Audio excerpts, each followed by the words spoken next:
Welcome everyone back to Ark Survival Evolve. You guys recently have been asking me to make a few single player, like small group base location videos and bases, so that's what we're doing today. Hopefully you guys do enjoy. Let me know down below in the comment section what you guys think. Now the base tour I'm about to show you guys, this is something that I would expect to see once you have everything done. Like, this is not a starter base, this is like an end game base in my personal opinion.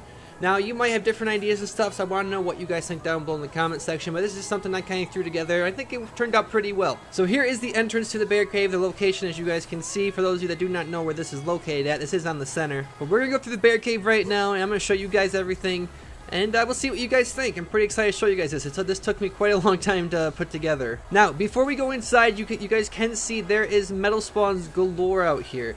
So if you can get a really good metal pick, this is very easy for you to farm without being spotted right away. To be honest, when I played with Titan Shield and one of his friends, it was just us three in a tribe. This is actually the cave we built in, and we never got found. The only reason why we got found was I was about to bring someone else in the tribe, and they ended up undermeshing us on the legacy servers. But okay, so this is the entrance. You guys can see all the metal and crystal. There's a lot of nodes out here for a small group or single player to get. So now let's head into the cave. Now I did turn my gamma up so you guys can see, because it is pretty dark in here. But as you guys can see, we have bear traps lined up all the way around some of the sides here down the path. Now, I did that because my thought was it would limit the path people can take when they come in. Not that this path is big by any means. I don't think it is. But they can't hide from turrets over here now because they're going to hit bear traps. But there's our first turret tower. And by the way, this is within the 100 turret range. Let me show you. This one's at 94 of 100. But I'll show you all the towers and stuff so you guys can see that we are within the turret limit. We have some more bear traps coming down here. And now this is where I would store a majority of the dinos that I had. It's just like a little barn thing. It's not even like a completely like filled in barn, so I can't fill everything. But at least have a front. You have some turrets. If you come on inside here, you see we have a generator back there. We have a feeding trough for your wolves, your thyla, whatever you guys end up having. We have some birds up here. Oh, as I get stuck. Now you guys might be wondering what the air conditioners are for. Those are to keep you from freezing to death. Caves are cold naturally. So why not have a few air conditioners here and there to help you not freeze to death. Now everything you see here is running off of actually just one outlet. If I can get up there, I can't see. Alright, we're gonna have to go through. You guys can see it's connected by one outlet, everything on this base is. Alright, so let's keep on going here and shut that door. Now, as you guys will see, once we get to the actual main base, there is room in the back of the main base to actually keep dinos as well. But I thought this was kind of a cool thing to add, just because you can have some extra dino storage space, and it gives you an extra few defenses as well. Maybe a few extra turrets, which hopefully will stop some players. Now, we do have vultures, as you guys can see. We actually have a bear right there. You could do it with anything, though. But I put a bear right there, and I put a few vultures following it, and they're on aggressive and highest follow. So basically, anything that comes down this path, these vultures will go after, which I think will be pretty nice, because there's a high chance that someone's going to step in a bear trap, because there's a ton of them. Now, the pillars I put right here, I put bear traps in them as well, just in case someone tried to like jump off that edge and jump down, they'd fall maybe on top of one of these pillars, and they hit a bear trap. But the pillars are mainly there to block from people standing behind there, because if they stand behind there, look, if you stand, because there's turrets right there, right? If you stand right here, you're not getting shot. So I put that there. Foundation is just to have a foundation down so they can't place anything. You have the bear traps again, which I have bear traps all, like, you guys are gonna see these things all over the place. So there's probably 150 in this cave right now. So with the fence foundations, I assume when someone comes in here, it's gonna be just rocket rushing. Like, I don't know how else you're gonna get past this. You can't get tames in here. You can't get stegos or anything like that in here to tank. So my thought was someone's gonna try to rocket rush. So they're gonna jump over this first one right here, which is fine. But I'm hoping that the next one would catch you.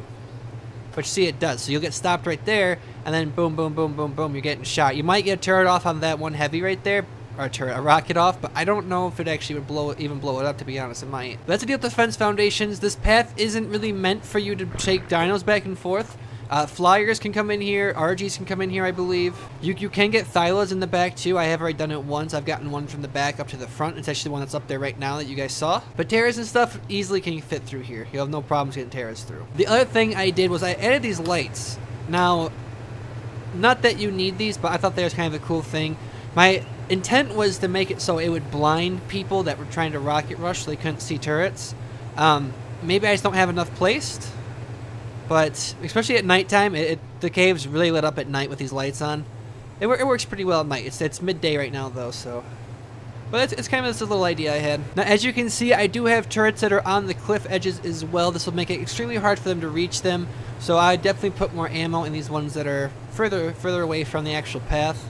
But the rest of the turrets you're going to see in the path are on pillars. I did that for a reason, too. I didn't want to leave them on the ground, and it gives them the advantage over the fence foundations and railings. Now, if we open this up, you guys will see we are exactly 100 out of 100 right here in this spot. This is kind of like the middle point, to be honest with you. This is the only spot in the cave that's 100 out of 100, but obviously if you place turrets down in any of the other areas, this will turn to 101. These fence foundations, again, I just did that because I didn't want people to hide behind there.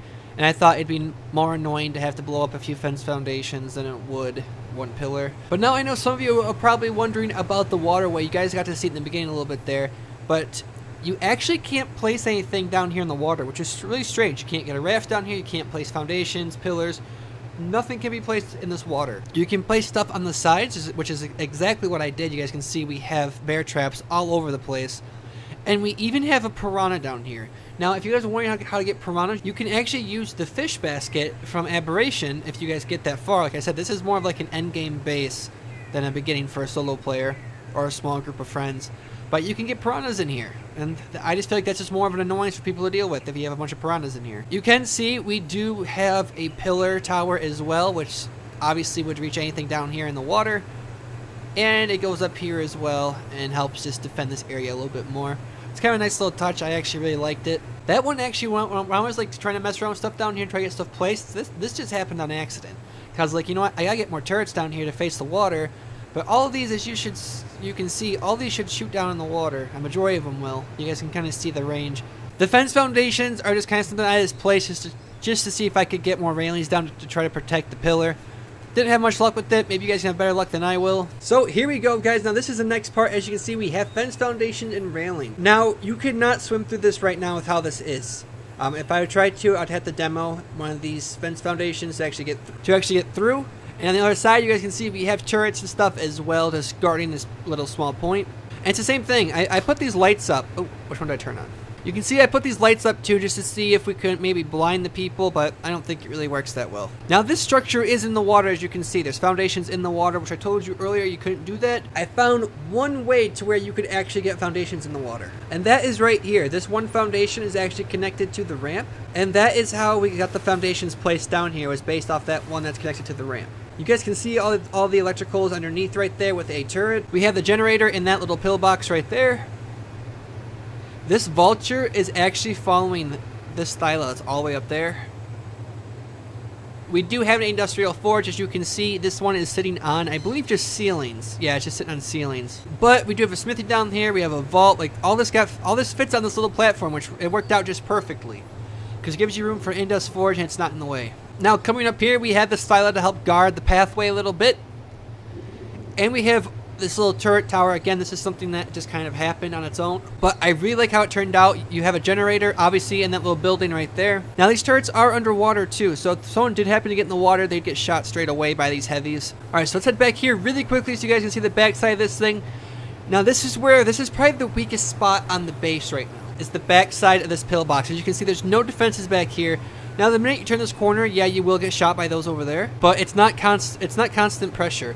And that was something that I really tried focusing on this build, was to try to have it so where you always are getting shot by turrets. And this is like the one spot that I honestly think is the only spot you really cannot get shot. If you get through this box right here, you could sit here and heal up and stuff and you won't get shot. Now, even if we get a running start, you still will get stuck by these railings, as you can see. And if you fall down, you're gonna get hit. Doesn't matter, you're gonna die. You won't get through it, which is something I really, really like.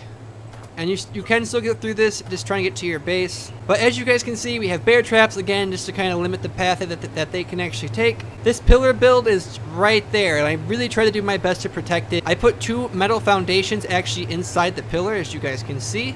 We put railings around it and stuff just to do what I could to actually protect it. There's also the ceiling over it there too at the top, which we have a hatch frame off of for more turrets. As you guys can see, these turrets are 97 out of 100 right now on this spot. Alright, now it is time for the actual main base. This took me quite a while to do, because this back spot is actually on a slight incline. So I do hope you guys enjoy this part of it. This probably took me the longest to do. But as you guys can see right off the start, we do have railings right here. Multiple layers to the actual base. These turrets, actually, probably should have put on pillars, but I didn't, but I should have. So if we come in the back right here, this is how you get in the base, is right here. As you guys can see, it's a very tight path to get to this doorway. Now, I don't know for sure if you'd get shot by this turret right here in front of us. You might, I'm not exactly sure. But if you come through this door, that turret will shoot you right off the start, and I put it heavy there because there's not much to track. Like, this is a very small path. Now, this is the door to the actual base, but before we go in there, I'm going to show you guys the back part of it first. Now, up here in this ramp, you have a generator, we have fridges, we have a vault for whatever you need, industrial cooker, air conditioners to cook down eggs. You can see we have a terra back here as well. This path down here, I really didn't have anything to put here. The only thing I did put was a turret right there, just in case. This space was kind of more open, if anything else, so you could just put whatever you want, like a tame or something. Here we go up to the roof. As you guys can see, we have an industrial grill, we have a fridge, we have a Fiomia that has vultures following it all around randomly. They're pretty much everywhere. As you guys can see, we have one of each advanced crop, so we can craft kibble. We have some feeding troughs. So this Fiomia is where it's at because I can't place the ceiling there because of that piece of rock right there. So I thought this would be a great spot to put the Fiomia. It's out of the way. We can have things falling for defense. And obviously we have railings right here to stop us from going over. But alright guys, it's time to get to the main base. You guys have seen everything else. Let's go on inside. I'm going to show you guys this very compact base. So here we go. This is the main entrance. We have 3 different doors. We'll start with this top one first. Now this top one, I just have a few random smithies. You guys can do what you want up here. There wasn't much room to work with. I'm not really sure what I'd put in this room. Maybe just bed spawns or something. To be honest, I'm not really sure. But come over here. This is where all the crafting stations are, as you guys can see. You have your fabricator, 2 chem benches. All these pestle and mortars are actually used for storage. There's only 12, but you know, that's a lot. That ends up being a lot of storage with all the ones we have down. Now this final room, this is the main room for this this base. If we come in here, you can see we have fridges for whatever, like medical brews, soup, stuff like that. Fertilized eggs, maybe, if you want to keep them inside. We have the smithy. You have all your vaults for your gear and stuff like that, or you and your buddy's gear. Bed spawns, the generators in this back room right here. Now, do not mind the electrical job. I'm not the best at doing the electrical when it comes to base building. I'm not even that good at building bases either, but I do try. Now, the only thing I think I would change differently is I should have added smaller crop plots for Tinto berries and Narcos and stems and stuff, which I didn't, but that's something you could just do anyway. But this is the base design I came up with for this cave for a solo player or just a small group of people. So guys, let me know down below in the comment section what you guys think. If you guys would make any changes or have opinions, let me know as well, because I'm very curious. This is my first time really doing like a base building video, or like a two-word video to show you guys a different build design you can do in a cave and stuff like that. I think one of the biggest problems you would have, I mean, this would take a long time to get as a solo player, obviously, but this is like an end game. Like, this is something that I would expect to see for someone that is at their peak with their base. Because the biggest problem I've seen right now with this build design is the lack of dino storage. But you are in a cave. This is more towards a solo player, just like 2 to 3 people. And I really don't see you trying to store Stegos or Rexes. That'll never work. You'll get wiped. But with this, you have some vultures for defense. You have Terras. You have Thylas, dire wolves. You guys can get a beaver down here to keep for wood harvesting and stuff like that. Bears. But anyway, guys, I hope you guys did find today's video entertaining and kind of interesting. So guys, thank you so much for watching. I will see all of you in the next video.